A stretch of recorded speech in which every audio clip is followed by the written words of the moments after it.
Golden Skull returned from a long absence to project darkness. Diopesis, upon learning of this, asked all those involved in the investigation to remain silent and keep a low profile.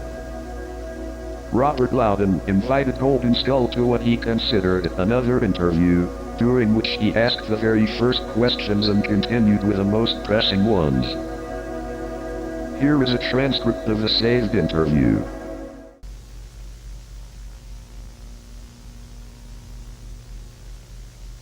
Welcome to our interview with Project Darkness. Tell me how you're doing and where you've been these past few weeks. Hello, Mr. Laudain. I have urgent matters of personal importance. Please share with us in this closed interview. I've been incredibly melancholy lately. I was away visiting old acquaintances, Orthus, Norton, Lucan, and Charles. I needed to tidy up their graves. What do you think about your corporation gaining an international reputation and access to finance? I think we did a great job, although we had to put on a show at times. It's interesting that people fell for that.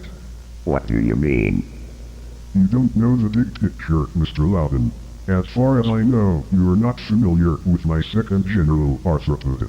We really needed him in this regard, and he was successful. Forgive me, but I can't help but ask, where is Arthropod now?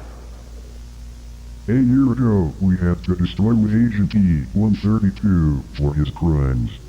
But what motivated him to do something like that, if he was your general and you really needed him for some important plan?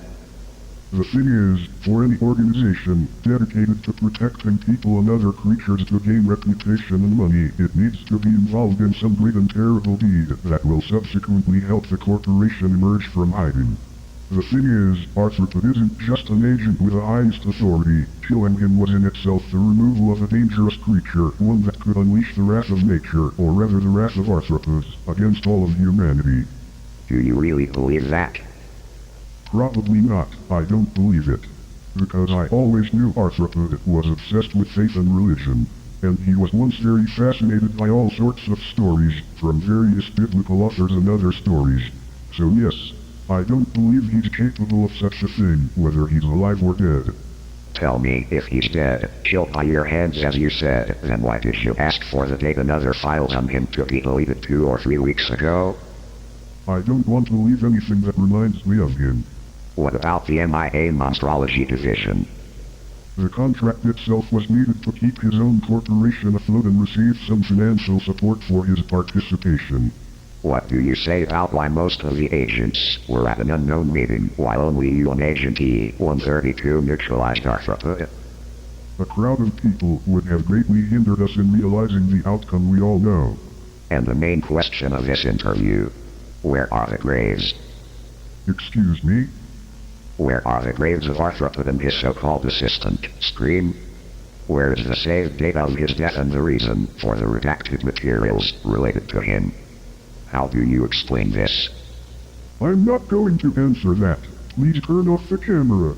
Answer this question, otherwise your behavior in such an interview will reflect on your reputation. And why are you suddenly so upset about this topic? I have the right to remain silent and not answer such questions with confidential information. I'm leaving.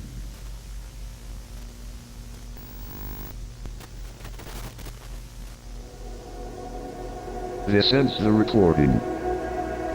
A copy of the interview was given to Diopesis as during the confrontation, Golden Skull damaged the camera and abruptly left the office.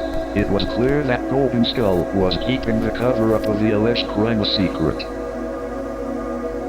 Also, at this time, Diopesis managed to obtain other equally important videos, which were already related to animals, in addition to the macro materials.